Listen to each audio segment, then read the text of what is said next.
Hello once again, this is Raymond Gerald Tabaque. Naghanda na naman ako sa inyo ng ilang training videos kung paano nyo magagamit or kung paano nyo maipopromote, okay, ang business opportunity nyo gamit ang internet, okay? So ito, I'm very excited at saka nakakatuwa at nakaka-excite talaga nga na i-share sa inyo to kasi grabe, napaka-powerful nitong mga susunod na videos na ipapadala ko sa inyo. Ito kung paano ko ginagawa, paano nagkakaroon ng unlimited amounts of prospects sa aking business, okay? Or kung ano man ang ino-offer ko na hindi nauubusan, 5 to 7 prospects every day, yung mga ganyan na hindi ako lumalabas ng bahay, nandito lang ako sa kwarto ko, ng ganyan, ginagawa ko lang siya through the internet. Okay? Sana, I hope na mag-pay attention ka talaga ng maigi dito kasi these are very, very powerful stuff, guys. Okay? This is traffic generation, how to get unlimited amounts of prospect. Okay? Kaya kung nararanasan nyo na ngayon na parang nahihirapan na kayo, hindi nyo na alam kung sino kakausapin nyo, naubos na yung warm market nyo, cold market nyo, hindi nyo na alam, ayaw nyong lumapit, ayaw nyong lumabas at kumausap ng kani-kanino, well, sa tingin ko makakatulong ito. Kaya I highly suggest talaga you pay really good attention or great attention dito sa mga i-explain ko sa inyo. And I hope na maintindihan nyo talaga ng maigi. Okay? So, yun. So, traffic generation, simulan na natin. So, ito guys, what you should have done, bago nyo maintindihan to na parang hindi kayo ma-information overload, sana ito muna yung mga nagawa nyo, okay? Sana meron na kayong blog, kasi walang kwenta ang traffic kapag wala kang vlog. Okay, hindi mo alam saan mo sila ipapadala, either sa training, sa presentation video mo, pero hindi mo makukuha yung contacts niya, yung contact number niya, di ba? So I hope you have a blog. Kailangan may about me page ka na para makilala nila kung sino ka ba. Okay? Opt-inform page or autoresponder, yung squeeze page nyo o kaya yung autoresponder. Okay? Tapos, email sequence. At least meron na kayong 5 email sequence na nagpa-follow up tungkol sa offer mo. At saka, content in your blog. Okay? So, I hope na yung sa blog nyo, may content na siya para may mapuntahan at mabasa siya at makita nila na leader ka talaga. So, kapag wala ka pa nito, I highly suggest na gawin mo muna to. Okay? Tignan mo na lang sa YouTube channel ko kung paano gumawa ng blog. Okay? Nandun naman yun. Paano gumawa ng autoresponder. At saka yun na nga, you can go to my blog para i-model ha, hindi i-copy, i-model. Kasi walang kwenta or walang sense kapag kinopya mo ng eksaktong-eksakto. Kaya I highly suggest na pwede nyo puntahan yung blog ko para i-model. Okay? So yun. Hanapin nyo na lang sa Google. Okay? So, ayan. Dapat meron kang ganito kasi kapag pinag-aralan mo ang traffic generation na wala ka pa nitong mga to, parang pointless din and useless din. Parang hindi mo rin ma-leverage ng napaka-ige or ng maigi ang internet. Okay? Kaya dapat meron ka nito. So, ito lang naman, paano ba magkaroon ng unlimited prospect? Okay? So, unang-una, traffic. Ano ba ang traffic? Kasi, kung paano nyo makukuha ang unlimited prospect, kailangan intindihin nyo na maigi kung ano ang traffic. Ito, ang people looking at your website. Okay? Sila yung mga pumupunta sa website mo, traffic ang tawag doon. Potential prospect, people visiting your website. Okay? So, don't complicate things. Guys, kasi minsan kapag naririnig ng mga tao, lalo na yung mga baguhan sa internet, kapag nakikita ang traffic, naisip nila yung kotse. Okay? Yung kotse, 'di ba? Traffic. Kasi totoo naman, 'di ba, guys? Katulad, pag pumunta ka ng mall, 'di ba, ang traffic, 'di ba, kapag Sunday or holiday, 'di ba, ang traffic, ganun din siya.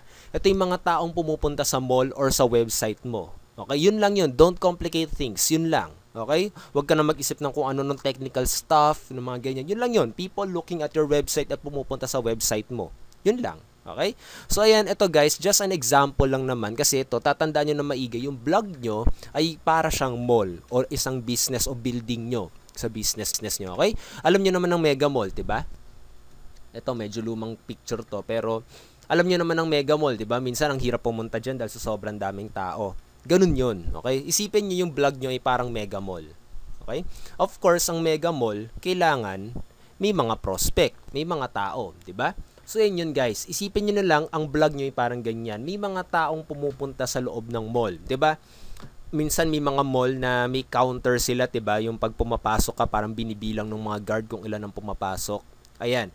Kinukuha yun ng mall kasi nilalagay nila yun sa statistics nila. Katulad, sa araw na ito, merong 100,000 na mga Pilipino ang pumasok sa mall ko. Ilan ang bumili? Or ilan yung profit na nakuha ng mall ngayon?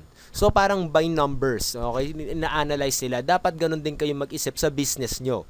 Kasi karamihan talaga nahihirapan dito sa business kasi hindi nga nilang tinatrato na parang business ang business nila.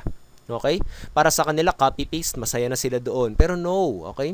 Kailangan malaman nyo itong mga how-tos at saka yung mga step-by-step na mga ituturo ko sa inyo. At sana maintindihan nyo na maigit at iseryosohin nyo itong mga binibigay ko sa inyo for free. Okay? Napakaswerte nyo nga diba? Kasi itong mga to, bago ko natutunan to, talagang nabaon pa ako sa utang. Okay? Kaya dapat i-take advantage itong mga bagay na to. So, traffic is people looking at your website. Okay? Kapag wala kang prospect, malamang wala kang customer. So, why do you need your traffic? Of course, guys, no traffic is equal no prospects. No prospect equals no sales. No sales equals no downlines. Ganun lang naman yun, guys Karang isipin nyo na lang, ang Mega Mall, nagsara ng isang araw, edi wala silang benta. Ganun din yun. Parang ang vlog mo, magsara ng isang araw, hindi mo ka nag-post, okay? Wala nakakita ng vlog mo. Di wala ka ring downlines, wala ka ring prospect. Okay? So, ang pinaka-goal mo dapat dito, ang vlog mo, magkakaroon dapat ng maraming traffic. Okay, yung landing page mo. Okay? Kasi ang pinaka-purpose lang katulad na sinabi ko sa inyo sa previous videos, ang pinaka-purpose na ng vlog mo ay, diba, ay makuha lang yung email address nila at yung contact numbers. Tapos, sa autoresponder na mangyayari ang magic. Diba? Doon nyo nakakausapin, doon nyo na-i-email, yung ganun mga bagay. Yung listahan nyo na, doon nangyayaring magic talaga. Doon kayo kikita. Kaya kapag wala pa kayong autoresponder, I highly suggest that you have an autoresponder. Okay? You're missing out a lot, guys. Okay? So, ayun yun. So, how? Paano ka ba magkakaroon ng traffic? Meron dalawang forms of traffic. May free traffic at saka paid traffic. Okay? So, ito yung dalawang forms of traffic. Sana wag kayo malito. Okay? So, ito free traffic, of course, free siya. Paid traffic, may bayad, of course, pero fast naman. Okay? Free traffic, it takes a lot of effort and time kasi pag-aaralan mo pa yung SEO, kung paano ka magra-rank sa Google. Minsan yung Google, iniiba pa niya yung mga sistema niya. Kahit nagpakahirap kang mag-ranking na first rank ka, minsan binabago nila yung sistema Kaya minsan, magugulat ka na lang yung website mo nasa number 10 na. Okay? That's free traffic. Pero kapag nagawa nyo, napag-aralan nyo ng maigi kung paano gumagana ang Google, paano gumagana ang Yahoo, well, ayun. Diba? Kapag paano gumagana yan, di maganda. Ilile-leverage nyo siya ng free. Wala kayong kailangang bayaran. Pero dito lang not scalable. Hindi nyo nalalaman kung sino yung mga pumapasok. Okay? At saka lagi nyo tatandaan kasi kapag sa traffic, kailangan nalalaman mo kung sino yung mga taong pumapasok sa vlog nyo. Okay? So, ayun na nga. Paid traffic naman, fast.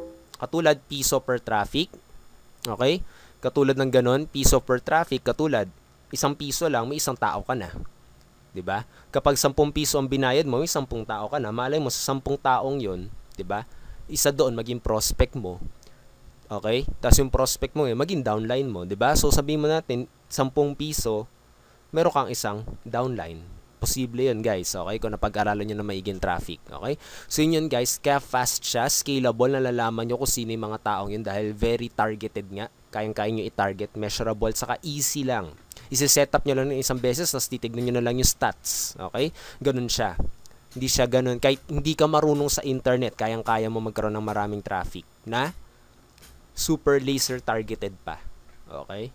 Kapag free kasi, medyo may technical stuff pa yan na kailangan mong pag-aralan, saka effort talaga, time nyo talagang gagamitin nyo dyan. Okay? So, yan lang naman dito sa topic na to. You have to understand in traffic, dapat ganito. Traffic is the oxygen of your business. Kapag walang traffic, mamamatay ang business mo or walang kwenta ang business mo. Okay? Parang Mega Mall na walang tao. Parang ganun yun. I-imagine nyo. Okay? Quality than quantity. Tatanda ng maigi kapag kasi nag-traffic ka, kapag dumami ang mga tao, wala namang bumibili sa vlog mo or wala namang bumibili sa offer mo, wala rin kwenta. Okay? Kaya dapat ang quality yung makukuha mo. Paano mo malalaman na quality? Ito yung mga taong willing magbayad, willing bumili, okay? Interesado sa offer mo. Yun, okay? Mga ganung mga bagay, quality. At saka sabihin natin, nagbebenta ka nga ng weight loss, dapat ang mga tao dito ay hindi yung mga mapapayat. Dapat mga tao mo dito yung mga matataba. Ganun lang yun, di ba? Okay? Kailangan may quality, may desire na sila sa products mo. Kasi kapag purong payat yan, tas weight loss ang binibenta mo, walang titingin sa produkto mo, of course, diba? Depende na lang kung gusto pa niya magpapayat, diba? So, lang naman, know your stats, okay? Kailangan malalaman nyo on a daily basis kung ilang taong mga pumapasok, yung parang ginagawa nga ng Mega Mall or ng MRT, 'di ba? Minsan may counter nga sila, 'di ba? Inaalam nila ilan yung mga taong pumapasok dito. So ito lang naman, mabibigyan lang ako sa inyo ng isang example kung paano ko inaalam. Okay?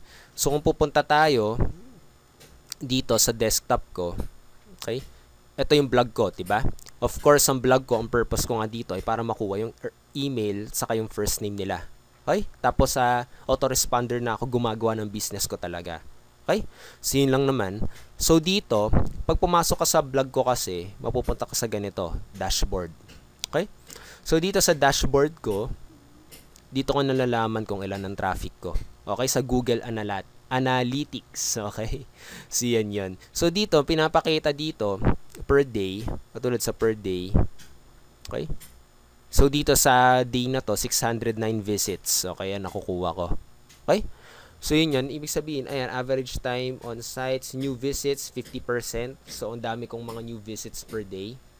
Okay? So yun yung kailangan nyo nalaman. Tapos sa mga 50% na, sabihin natin, 100 ang pumasok na yan, ng mga prospect na yan, 100 na traffic. Okay? Tapos sabihin natin sa 100 na yon, 10. Okay? 10 ang pumasok. 10 ang nag-email at saka naglagay ng email nila. So, 10 doon, baka isa doon maging downline ko. Okay? So, yun lang naman yun eh. Numbers game. Na tipong hindi ako lumalabas ng bahay, talagang, ayan lang. Okay? Sa vlog ko lang at saka sa autoresponder kong gumagawa lahat. Okay? So, dito, kapag wala ka pang vlog na ganito, pwede mo i-set up yung vlog mo. Punta kaya sa Google. Ito isa pang ginagamit ko para malaman nyo. Google Analytics. Okay. So, dito yung unang-una, official website. Punta kayo dyan. Click nyo. Tapos, access Google Analytics. Itong Google Analytics, ito yung nag-check kung ilan yung mga pumapasok sa blog mo or sa website mo. Okay? So, yun yan. Kapag may Gmail account ka na, of course, automatic na yan. At saka dapat, ito, pag-aralan nyo na lang ng maigi. May mga YouTube videos naman kung paano. Kasi may mga isi-setup ka pa dyan para mo i-didikit. Okay? I-didikit yung analytics sa blog mo para ma-check nila lagi. Okay? So, dito, reporting. Punta kayo sa reporting.